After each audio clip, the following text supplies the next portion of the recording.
नमस्कार दोस्तों, मैं सीपी शर्मा कौटिल्य कोचिंग सलूम्बर से आप रीट अभ्यर्थियों के लिए जो भी मेरे प्यारे साथी हैं उनके लिए रीट के लिए आज जो नया एक अलग से टॉपिक है जो आपके रीट के अंदर जोड़ा गया है RTE 2009 को आज अच्छे से पढ़ेंगे और मैं समझता हूं कि आपके लिए रामबाण साबित होगा। ऐसी कामना के साथ RTE 2009 को हम पढ़ेंगे आज। इसको पढ़ने से पहले हमको समझना यह है कि जो हमारा RTE है, राइट टू एजुकेशन, जो एक्ट 2009 है, शिक्षा का अधिकार 2009, तो इसको पढ़ने से पहले हमको समझना ये होगा कि शिक्षा का जो विकास क्रम है, शिक्षा का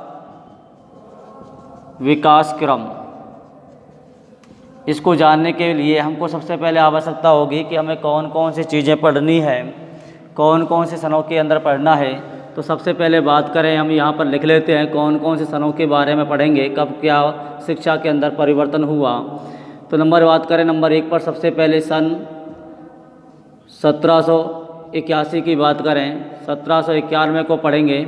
इसके बाद 1800 को पढ़ेंगे, 1813 को पढ़ेंगे, उसके बाद 1835, 1854 और अपन पढ़ेंगे 1882-83 को। उसके बाद पढ़ेंगे हम 1917 को, 1929 को, 1937 को पढ़ेंगे, 1944 को पढ़ेंगे, 1948 के विषय में 47 के विषय में पढ़ेंगे, 1948 के विषय में पढ़ेंगे, 1952 के विषय में पढ़ेंगे, 1953 के विषय में पढ़ेंगे, 1953 के बाद पढ़ोगे आप 1961 को, 1964 और 66 के विषय में पढ़ेंगे, 1968 के बारे में अपन पढ़ेंगे, 1986 के विषय में पढ़ेंगे। इसके बाद हमको पढ़ना है 86 के बाद में 1988 के विषय में हमको पढ़ना है। इसके बाद पढ़ना है 1992 को, 1993 को और 1900, यदि अपन बात करें तो इसके बाद पढ़ेंगे अपन 93 के बाद 2002 को और 2009 को। ठीक है, तो ऐसा करने के लिए हमको पहले 17 से 81 से समझना होगा कि शिक्षा का विकास किस प्रकार से कहाँ पर क्या परिवर्तन हुआ है। तो सबसे पहले मैं बात करता हूँ विकास क्रम के नंबर 1 पर, जो है आपका सन 1781 में क्या हुआ। इस समय कलकत्ता के अंदर, कहाँ पर, कलकत्ता के अंदर या कलकत्ता में कह सकते हैं, कलकत्ता में किसने, वारेन हेस्टिंग्स ने, किसने, वारेन हेस्टिंग्स ने क्या किया, यहाँ पर मदरसा की स्थापना की थी। मदरसा की स्थापना जिसमें शिक्षण कार्य जो कराया जाता था वो था अरबी फ़ारसी में। किस में? अरबी फ़ारसी में। तो आपको समझ में आना चाहिए, पूछा जाए कि मदरसा की स्थापना कब की गई, 1781 में, कहाँ पर की गई, कलकत्ता में, किसके द्वारा, तो वारेन हेस्टिंग्स के द्वारा की गई थी। और इसमें शिक्षण कार्य जो होता था या बल दिया गया था अरबी फ़ारसी पर, अरबी फ़ारसी पर। बात करें नंबर 2 पर आपका है, हम बात कर रहे हैं सन 1791 की। तो इसको कहते हैं क्या, इसमें भी आपको समझना है बनारस के अंदर किसके द्वारा, तो थे आपके लॉर्ड विलियम था, 17 से 91 बात कर रहे हैं। तो बनारस में था आपका कौन, जॉन नाथन। कौन था? जॉन नाथन महोदय डंकन, जिन्होंने बनारस में क्या किया था, संस्कृत कॉलेज की स्थापना की थी। संस्कृत कॉलेज की स्थापना किसने की थी? जॉन नाथन डंकन के द्वारा। कहाँ पर की गई थी? बनारस में। कब? 1791 में। अब बात करें तीसरे स्थान पर क्या है आपका, तो बात कर रहे हैं हम सन 1800 की। किसकी? 1800 में क्या हुआ, कलकत्ता के अंदर, कहाँ पर, कलकत्ता के अंदर, किसके द्वारा, तो वो थे आपके लॉर्ड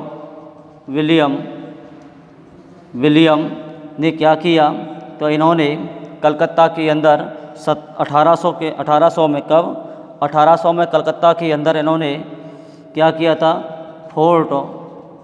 फोर्ट विलियम कॉलेज की स्थापना की थी, कॉलेज की स्थापना की थी।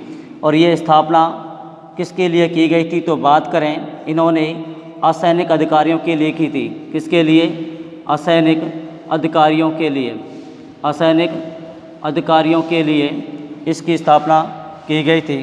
कहाँ, कलकत्ता में। किसके द्वारा, लॉर्ड विलियम के द्वारा।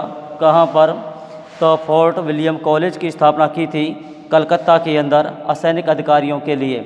ठीक है, तो हमको समझना है 1781 से स्टार्ट करते हैं। कलकत्ता में वार हेस्टिंग्स के द्वारा मदरसा की स्थापना की गई, जिसमें शिक्षण कार्य होता था अरबी फारसी में।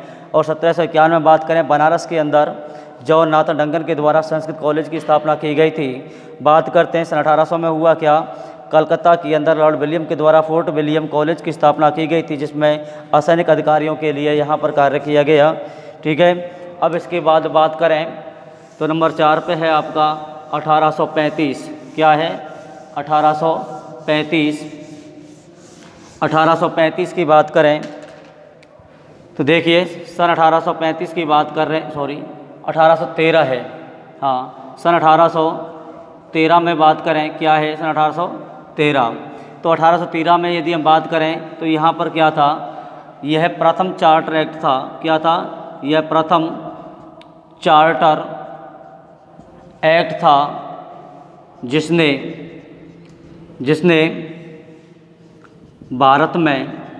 भारत में शिक्षा के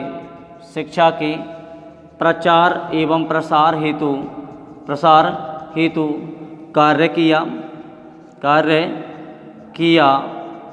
तथा प्रतिवर्ष 1 लाख रुपए देने का, शिक्षा पर खर्च करने का प्रावधान रखा। 1 लाख रुपए शिक्षा पर खर्च करने का प्रावधान रखा। तो समझें ध्यान से, 1813 की बात कर रहे हैं। यह प्रथम चार्टर एक्ट था जिसने भारत में शिक्षा के प्रचार प्रसार हेतु कार्य किया तथा प्रतिवर्ष 1 लाख रुपए शिक्षा पर खर्च करने का प्रावधान रखा। अब बात करें यहाँ पर, अगला है आपका सन 1835 की बात करें तो ध्यान रखना यहाँ पर थे आपके कौन, लॉर्ड मैकाले। कौन थे, लॉर्ड मैकाले। तो लॉर्ड मैकाले ने क्या किया, लॉर्ड मैकाले ने अपने स्मरण पत्रों में क्या लिखा था, इन्होंने लिखा, रक्त व रंग के आधार पर भारतीय होंगे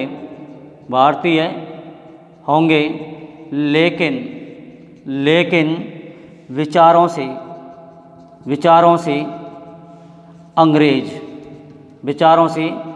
अंग्रेज होंगे। ऐसा इन्होंने अपने स्मरण पत्र में लिखा था।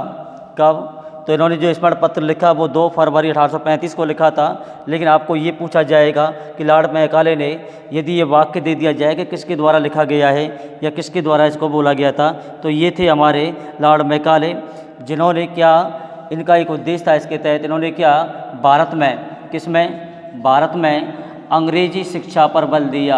अंग्रेजी शिक्षा पर बल दिया। किस पर बल दिया, अंग्रेजी शिक्षा पर। किस पर बल दिया, अंग्रेजी शिक्षा पर बल दिया। इसी कारण इनको, किसको, लॉर्ड मैकाले को भारत में आधुनिक शिक्षा का जनक माना जाता है। आधुनिक शिक्षा का जनक माना जाता है। ध्यान से समझें, हम बात कर रहे हैं 1835 की, तो लॉर्ड मैकाले ने अपने स्मरण पत्र में रक्त व रंग के आधार पर भारतीय होंगे ऐसा लिखा था, लेकिन विचारों से वो क्या होंगे, अंग्रेज होंगे। यदि ये वाक्य पूछा जाए तो किसके द्वारा दिया गया था, तो लॉर्ड मैकाले के द्वारा। ठीक है, जो कब दिया गया था, तो हम बात कर कह सकते हैं कि 2 फरवरी 1835 को, जिस पर हस्ताक्षर किया था, इसको पारित करने वाला था कौन, विलियम। तो उसने क्या, उसने 7 मार्च को उसको पारित किया था। हम बात करें लॉर्ड मैकाले की, तो भारत में आधुनिक शिक्षा का जनक किसे माना जाता है, लॉर्ड मैकाले को। दूसरी बात पूछा जाए कि यदि विश्व स्तर की बात करें कि विश्व में, किसमें, विश्व में आधुनिक शिक्षा का जनक किसे माना जाता है, विश्व में आधुनिक शिक्षा का जनक, आधुनिक शिक्षा का जनक किसे माना जाता है, जनक, तो वो हैं आपके चार्ल्स, कौन है, चार्ल्स ग्रांट, चार्ल्स ग्रांट, कौन है, चार्ल्स ग्रांट। ध्यान से समझें, बात कर रहे हैं सन 1835 की, तो लॉर्ड मैकाले ने अपने स्मरण पत्र में लिखा था, रक्त व रंग के आधार पर वह भारतीय होंगे लेकिन विचारों से वो अंग्रेज होंगे। भारत में अंग्रेजी शिक्षा पर बल देने वाले कौन हैं, तो वो आपके लॉर्ड मैकाले हैं। कौन है, लॉर्ड मैकाले। विश्व में आधुनिक शिक्षा का जनक किसे माना जाता है, तो वो माना जाता है किसको, चार्ल्स ग्रांट को। किसको माना जाता है, चार्ल्स ग्रांट को। जबकि भारत में आधुनिक शिक्षा का जनक किसको माना जाता है, लॉर्ड मैकाले को, लॉर्ड मैकाले को। चलिए ठीक है, यहाँ तक क्लियर है ना। आगे चलें, जल्दी से करना है, थोड़ा सा क्या है कि इसको आज शिक्षा के विकास क्रम को आगे बढ़ाएं। सन 1854 की बात की जाए, 1854 में हुआ क्या, इसको किस नाम से जाना जाता है, तो ध्यान दें, सन 1854 को कहा जाता है वुड डिस्पैच। क्या कहा जाता है, वुड डिस्पैच। क्या कहते हैं, वुड डिस्पैच। तो वुड डिस्पैच को क्या कहा जाता है, तो ध्यान देना, इसको आधुनिक शिक्षा का मैग्ना कार्टा कहा जाता है, भारतीय शिक्षा का मैग्ना कार्टा कहा जाता है। भारतीय शिक्षा का, किसका, भारतीय शिक्षा का मैग्ना कार्टा, भारतीय शिक्षा का मैग्ना कार्टा कहा जाता है। किसको, वुड डिस्पैच को। किसको कहा जाता है, वुड डिस्पैच को।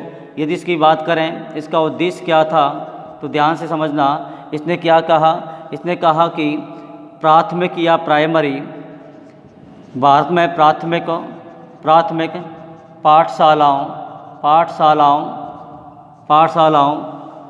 में मातृभाषा का प्रयोग किया जाए, मातृभाषा का प्रयोग किया जाए। ठीक है। दूसरा उद्देश्य क्या था, इन्होंने कहा कि भारतीय प्राथमिक पाठशालाओं में या प्राइमरी पाठशालाओं में मातृभाषा का प्रयोग किया जाए और निजी प्रयत्नों, किसका, निजी प्रयत्नों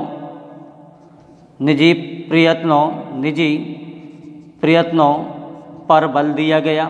निजी प्रयत्नों पर बल क्या दिया गया, निजी प्रयत्नों पर बल दिया गया। और ये कह सकते हैं शिक्षा लोक विभाग की स्थापना करने पर भी बल दिया था। क्या, शिक्षा लोक विभाग की स्थापना करने पर भी इन्होंने बल दिया और अनुदान गठित करने के लिए भी इन्होंने इसमें रखा था। अनुदान गठित करने हेतु इस पर बल दिया गया था।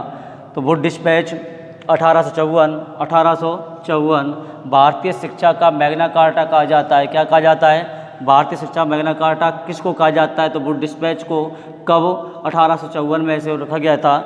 उद्देश्य क्या था, तो प्राथमिक पाठशालाओं में मातृभाषा का प्रयोग किया जाए और निजी प्रयत्नों पर बल दिया जाए। ठीक है, तो यहाँ तक क्लियर होना चाहिए। दोबारा पुनः समझ लें कि 1854 में वुड डिस्पैच के द्वारा भारतीय, अब क्या है, वुड डिस्पैच है क्या, भारतीय शिक्षा का मैग्ना कार्टा है। ये कई बार पूछा गया है कि भारतीय शिक्षा का मैग्ना कार्टा किसको कहा जाता है, तो वो है आपका वुड डिस्पैच। उद्देश्य क्या था इसका, कि भारतीय प्राथमिक पाठशाला में मातृभाषा का प्रयोग करना और निजी प्रयत्नों पर बल देना, शिक्षा लोक विभाग की स्थापना करना, अनुदान गठित करना। ठीक है, अब आगे बात करते हैं 54 के बाद में क्या है। 54 के बाद है आपका 1882-83 सन 1800 बात कर रहे हैं हम 82-83 की। ठीक है, तो यहाँ पर क्या है, इसको कहते हैं हंटर आयोग। क्या कहते हैं, हंटर आयोग। तो हंटर आयोग का गठन कब हुआ, 1882-83 में हुआ था। तो यहाँ पर आपको ध्यान देना है, हंटर आयोग ने क्या कहा कि प्राथमिक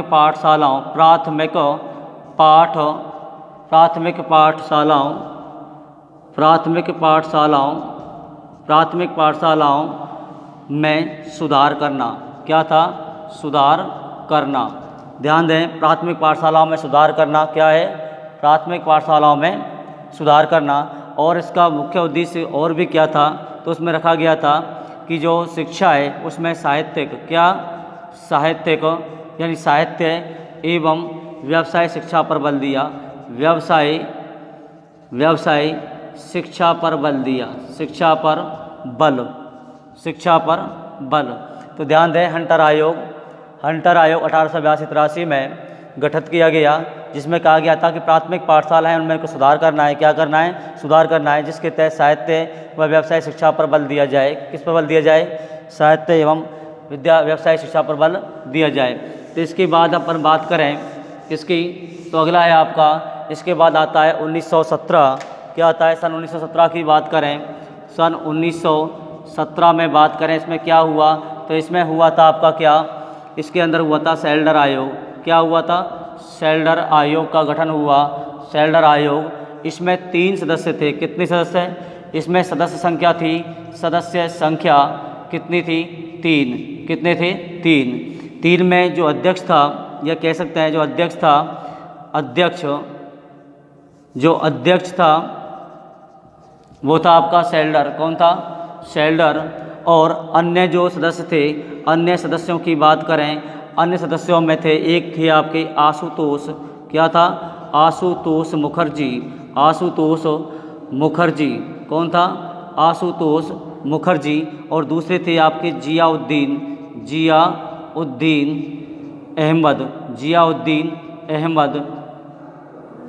अहमद। और ये दोनों ही क्या थे? भारतीय थे। क्या थे? भारतीय। जबकि सेल्डर क्या था? ये अंग्रेज था, जो सेल्डर आयोग का अध्यक्ष था। सेल्डर आयोग का अध्यक्ष, जिसमें 3 सदस्य थे। कितने सदस्य थे? 3।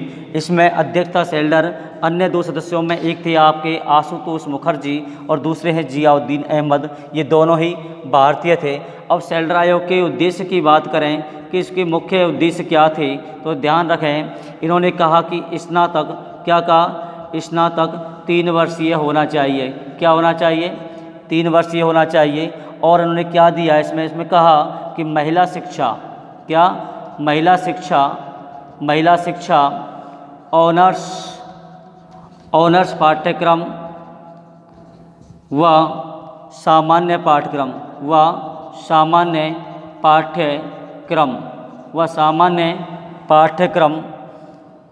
में विभाजन का सुझाव दिया। क्या दिया? विभाजन का सुझाव दिया गया। ठीक है, तो ध्यान से देखें, अच्छे से नोट्स बनाते रहें।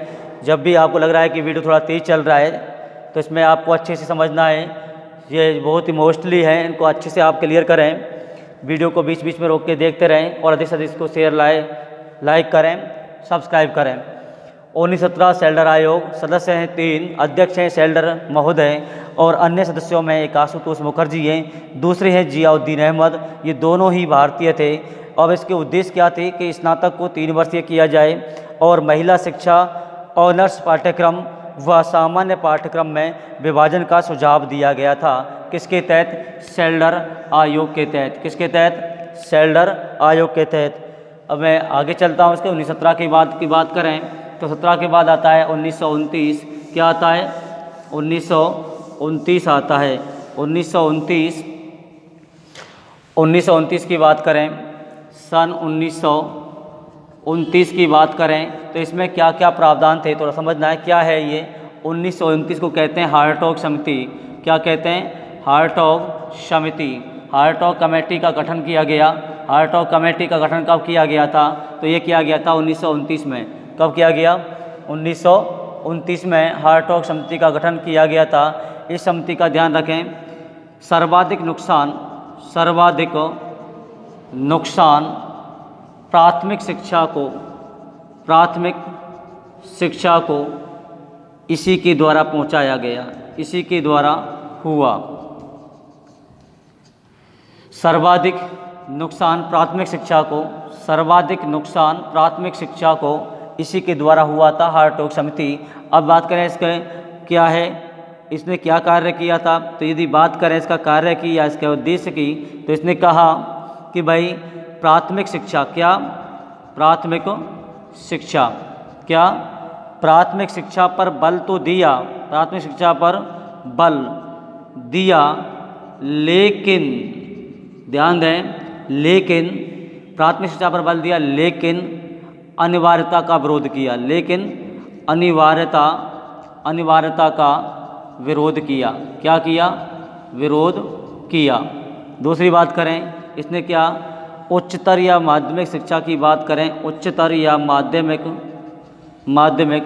शिक्षा, उच्चतर या माध्यमिक शिक्षा की बात करें तो यहाँ इन्होंने कहा कि इसको व्यवसाय बनाया जाए। क्या बनाया जाए? व्यवसायी बनाया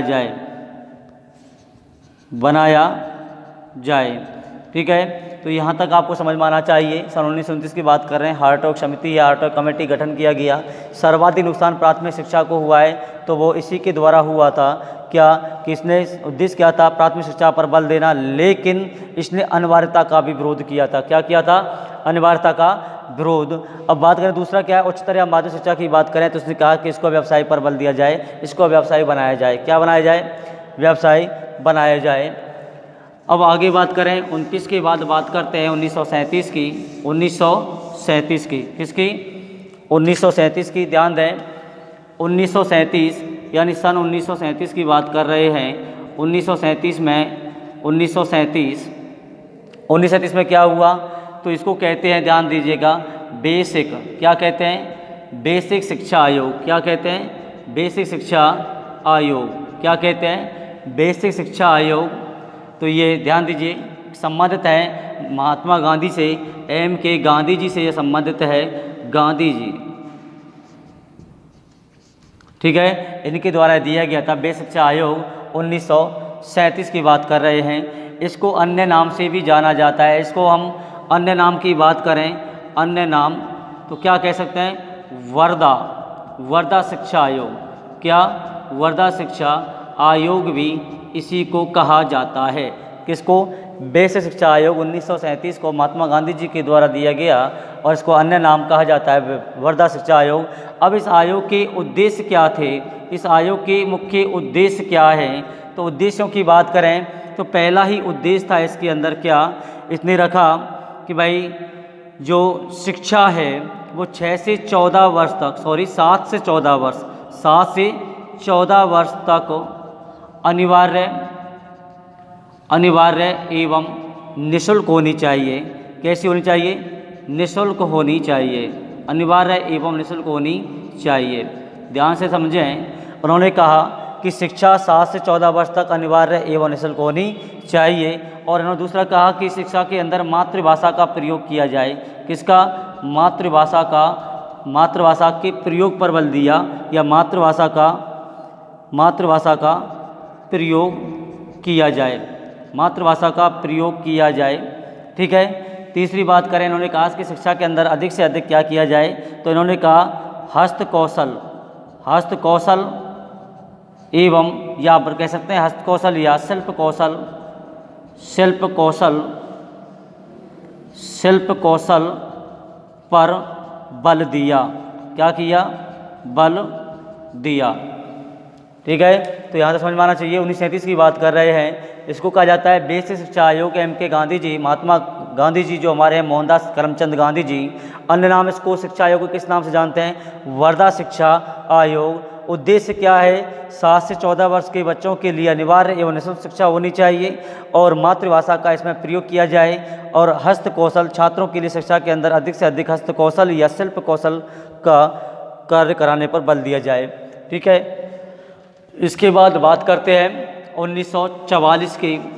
1944, तो 1944 की जब बात कर रहे हैं तो यहाँ पे आपको समझना है, सन 1944 की बात कर रहे हैं। 1944, ध्यान दीजिए, इसको कहा जाता है सार्जेंट आयोग। क्या कहा जाता है? सार्जेंट आयोग कहा जाता है। सार्जेंट आयोग। क्या कहा जाता है? सार्जेंट आयोग। इसने कहा था, समझिए इसको, क्योंकि जो हमारा अभी बेसिक शिक्षा आयोग था वो कहता था छात्रों के लिए 7 से 14 वर्ष की शिक्षा को अनिवार्य निःशुल्क किया जाए। ये कहते हैं कि 6 से 11 वर्ष तक की शिक्षा, 6 से 11 वर्ष तक की शिक्षा को अनिवार्य एवं निःशुल्क किया जाए, अनिवार्य एवं निःशुल्क किया जाए, निःशुल्क किया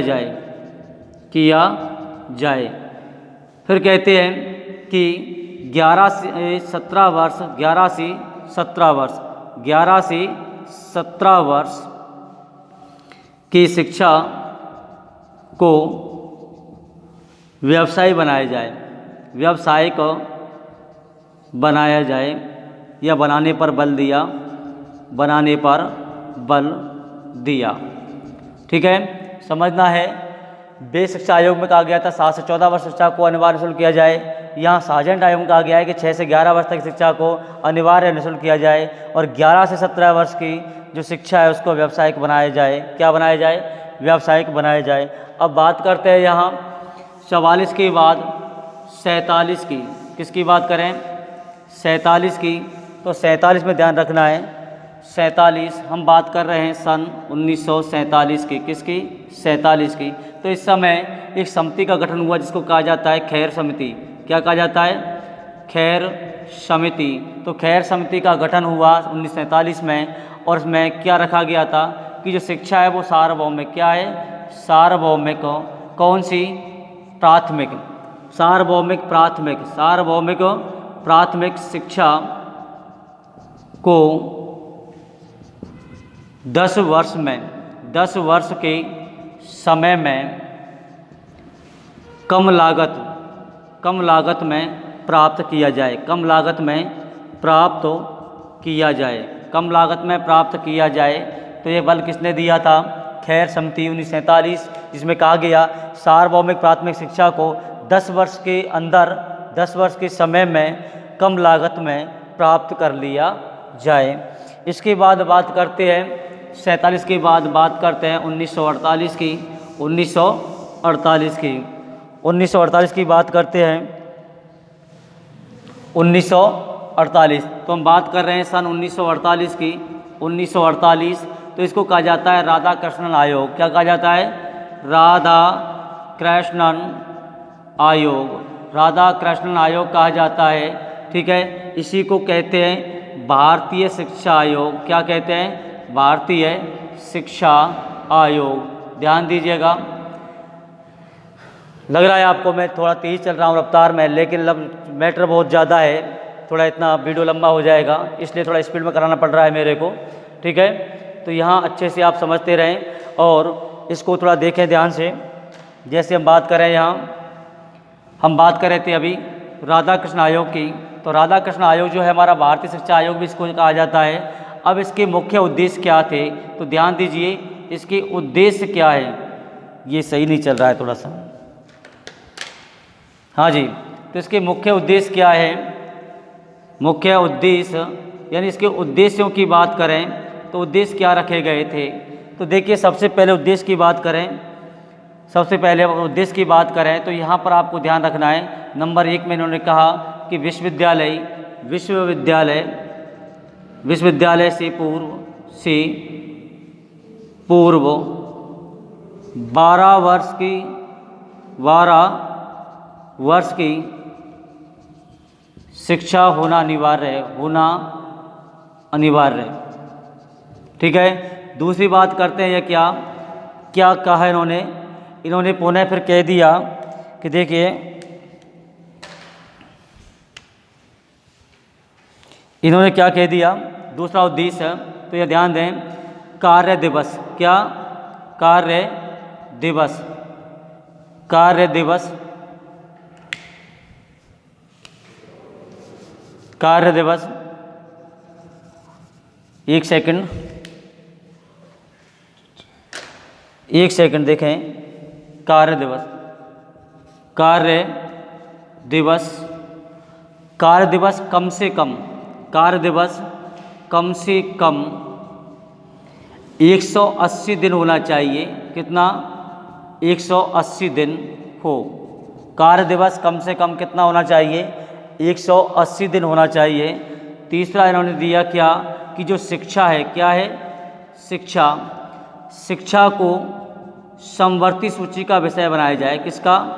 समवर्ती सूची का विषय बनाया जाए। क्या बनाया जाए? विषय बनाया जाए। ध्यान दीजिएगा, क्या कहा इन्होंने? देखें, राधा कृष्ण आयोग भारतीय शिक्षा आयोग कहा जाता है। इसमें विश्वविद्यालय से पूर्व 12 वर्ष की शिक्षा को अनिवार्य बताया गया है। कार्य दिवस कम से कम कितना होना चाहिए? 180 दिन का होना चाहिए। शिक्षा को समवर्ती सूची का विषय बनाया गया है। क्या बनाया गया है? समवर्ती सूची का विषय बनाया गया है। अब यहाँ बात करें तीसरा या चौथे की, देखें तो यहाँ नीचे देख लेते हैं, इधर आ जाएगा शायद ये। देखिए बात करें चौथा क्या है, तो यहाँ पर कहा गया यूजीसी की गठन पर बल दिया गया। क्या कहा गया?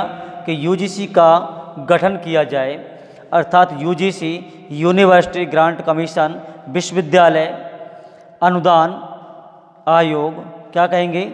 यूनिवर्सिटी ग्रांट कमीशन विश्वविद्यालय अनुदान आयोग का गठन किया जाए। और फिर ये कहते हैं, पांचवा को कहते हैं कि प्रशासनिक, किसके लिए? प्रशासनिक पदों के लिए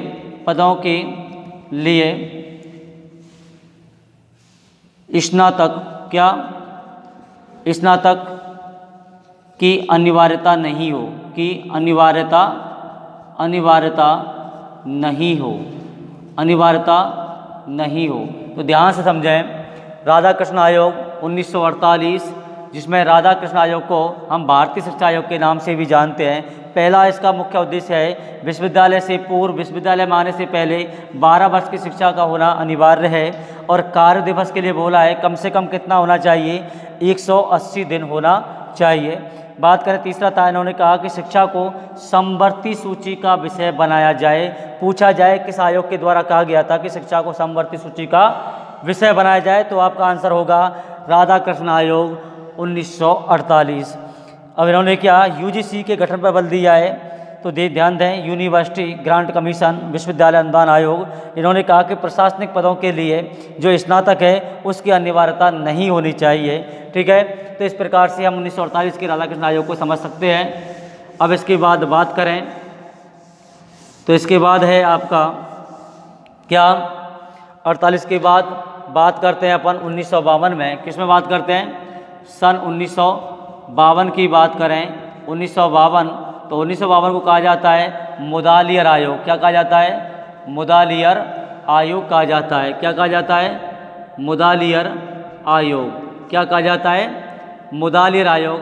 मासी मुदालियर, और मासी इसका जो मुख्य कार्य या उद्योग कह सकते हैं, कार्य या इसका जो प्रयोजन था मुदालियर से, मासी मुदालियर, मासी है माध्यमिक, तो इसका क्या? माध्यमिक कह सकते हैं, माध्यमिक शिक्षा बोर्ड के गठन पर बल, माध्यमिक शिक्षा बोर्ड के गठन पर बल इसी के द्वारा दिया गया था। और इसी के तहत हम बात करें माध्यमिक शिक्षा बोर्ड के द्वारा, हम यह बात करें राजस्थान के सापेक्ष में कि राजस्थान में माध्यमिक, किसका? माध्यमिक शिक्षा बोर्ड माध्यमिक शिक्षा बोर्ड की स्थापना माध्यमिक शिक्षा बोर्ड की स्थापना कब? राजस्थान की बात कर रहे हैं, 1957 में जयपुर में हुई थी। कहाँ हुई थी? जयपुर में की गई, जिसे बाद में अजमेर में, कहाँ पर? अजमेर में, कहाँ पर? अजमेर में स्थानांतरित कर दिया। क्या? स्थानांतरित कर दिया गया। यदि आपसे ये पूछा जाए कि राजस्थान माध्यमिक शिक्षा बोर्ड की स्थापना कब की गई? 1957 में। कहाँ पर की गई थी? जयपुर के अंदर। कहाँ पर की गई थी? जयपुर के अंदर, जिसे उसी वर्ष कहाँ पर? अजमेर में स्थानांतरित कर दिया गया था। तो वर्तमान मध्य शिक्षा बोर्ड राजस्थान का कहाँ पर है? अजमेर में, लेकिन स्थापना हुई कहाँ पर थी? जयपुर में। और कब हुई थी? 1957 में। कब हुई थी? 1957 में। अब इसके बाद अपन बात करें, देखिए ध्यान रखें, मुदालियर आयोग 1952 मुदालियर आयोग, मासी मुदालियर, मासी माध्यमिक, मासी मुदालियर, मासी माध्यमिक। तो माध्यमिक शिक्षा बोर्ड की स्थापना या उसके गठन पर बल दिया गया मुदालियर आयोग के द्वारा। ठीक है, किसके द्वारा? मुदालिर आयोग के द्वारा। हम बात करें राजस्थान में माध्यमिक शिक्षा बोर्ड की स्थापना कब हुई है? 1957 में। कहाँ पे हुई थी? जयपुर के अंदर, जिसे बाद में कहाँ ट्रांसफ़र कर दिया गया? अजमेर में। कहाँ कर दिया गया? अजमेर में। अब बात करते हैं 52 की बाद 53 की। तो 1953 में क्या हुआ था? शिक्षा विकास क्रम के अंदर बात कर रहे हैं। तो सन 1953 की बात करें, 1953 में, तो 53 में क्या हुआ? तो 53 में यूजीसी का गठन हुआ। किसका? यूजीसी का गठन।